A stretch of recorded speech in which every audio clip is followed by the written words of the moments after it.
ঢাকায় সাবেক মার্কিন রাষ্ট্রদূত মার্শা বার্নিকাটের গাড়িবহরে হামলার ঘটনায় দায়েরকৃত মামলার চার্জশিটভুক্ত অন্যতম আসামি মোহাম্মদ সিয়াম হাসানকে বৈষম্য বিরোধী ছাত্র আন্দোলনে নিহত শাহরিয়ার হোসেন রোকন হত্যা মামলায় 5 দিনের রিমান্ড শেষে জেল হাজতে পাঠানোর আদেশ দিয়েছেন আদালত। দুপুরে ঢাকার চিফ মেট্রোপলিটন ম্যাজিস্ট্রেট আদালতে আসামির উপস্থিতিতে শুনানি অনুষ্ঠিত হয়।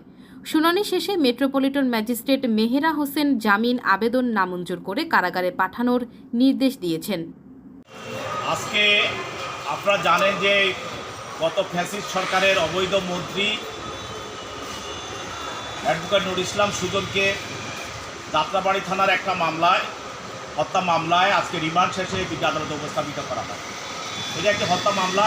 এই মামলায় তদন্তকারী কর্মকর্তা তাকে উপস্থাপিত করা হয় এবং আজকে তার জন্য ছাড়টার কোনো রিমান্ড প্রার্থনা করা হয় নাই এবং অন্য মামলাও তাকে আজকে সন্ন্যাস করা হয় নাই।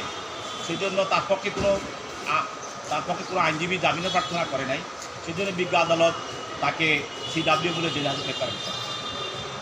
আরেকটি মামলা সেটা হলো এই মোহাম্মদপুর থানা মামলা। এটিও একটি হত্যা মামলা।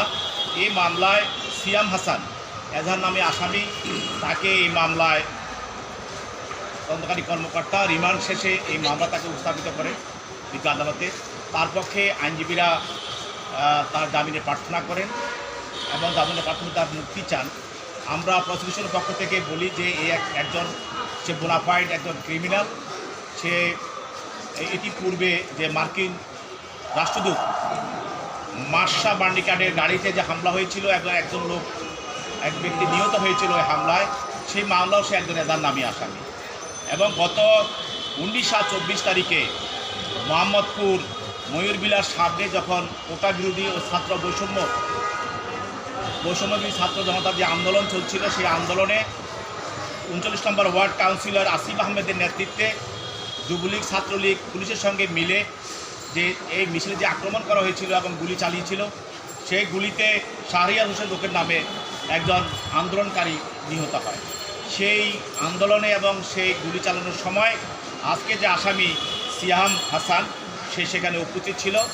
তার পক্ষে সে যদি আজকে জামিনে পায় তাহলে ফ্যাসিস্ট সরকারের যেই দোষরা যারা পালিয়ে আছে, যারা গোপনে যারা লুকিয়ে আছে, তারা এখনও দেশে বিশৃঙ্খলা সৃষ্টি করার চেষ্টা করছে।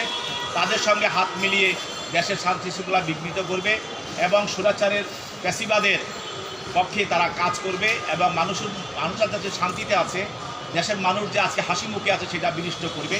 সেই জন্য এই আসামি একজন বোনাফাইড ক্রিমিনাল বিদায় তার ইতিপূর্বে আরও মামলা থাকার কারণে আর হত্যা মামলার সঙ্গে জড়িত থাকার কারণে তাকে জামিন দেওয়া ঠিক সমীচীন হবে না। বিদায় আমরা তাকে জেল হাজতে পাঠানোর জন্য নিবেদন করি। বিজ্ঞ আদালত উভয় পক্ষের শুনানি অন্তে তাকে জেল হাজতে পাঠান। আমি চেয়েছি, বিজ্ঞ আদালতে আমরা বলেছি যে এই মামলাগুলি হচ্ছে শুধু রাজনৈতিক কারণে এবং আমাদের হয়রানি করার জন্য, যাহার স্পষ্ট মানবাধিকার লঙ্ঘন এবং বাংলাদেশের কনস্টিটিউশনের লঙ্ঘন। যে এই মামলাগুলিতে আপনি দেখবেন বাড্ডা থানার মামলায় আসলাম শ্রেণিয়াবাদ, তার কোনো রাজনৈতিক পদ পদবি নাই এবং উনি MP, মন্ত্রী বা কোনো সরকারের স্বার্থ সংশ্লিষ্ট কোনো পদে অধিষ্ঠিত ছিলেন না। উনি একজন বিশিষ্ট অর্থনীতির বিষয়ে উনি বেশি গবেষণা করেন এবং বাংলাদেশের একজন প্রখ্যাত উনি ব্যবসায়ী এবং ব্যবসা নিয়ে কাজ করেন দেশের জন্য, উন্নয়নের জন্য, ডেভেলপমেন্টের জন্য। এই কারণে প্রতিহিংসা বশত হয়ে এবং এই মামলায় তাকে সম্পৃক্ত করা হয়েছে। আমরা বিজ্ঞ আদালতে বলেছি যে মামলার সাথে বা ঘটনার সাথে কোনো উনি ঘটনা জড়িত নয়। আপনারা জানেন যে 302 হত্যার মামলায় পরিকল্পিত হতে হয়, পরিকল্পনা থাকতে হয় এবং উদ্ধার হতে হয়, 164 হতে হয়, 161 হতে হয়। আমার ক্লায়েন্টের এই ধরনের কোনো গ্রাউন্ড বা কোনো উপাদান ছিল না, শুধু রাজনৈতিক কারণে এই মামলায় সম্পৃক্ত করা হয়েছে। আমরা বিজ্ঞ আদালতে বলেছি যে আসামি জামিন দেওয়া হলে ন্যায় বিচারই প্রতিষ্ঠিত হবে।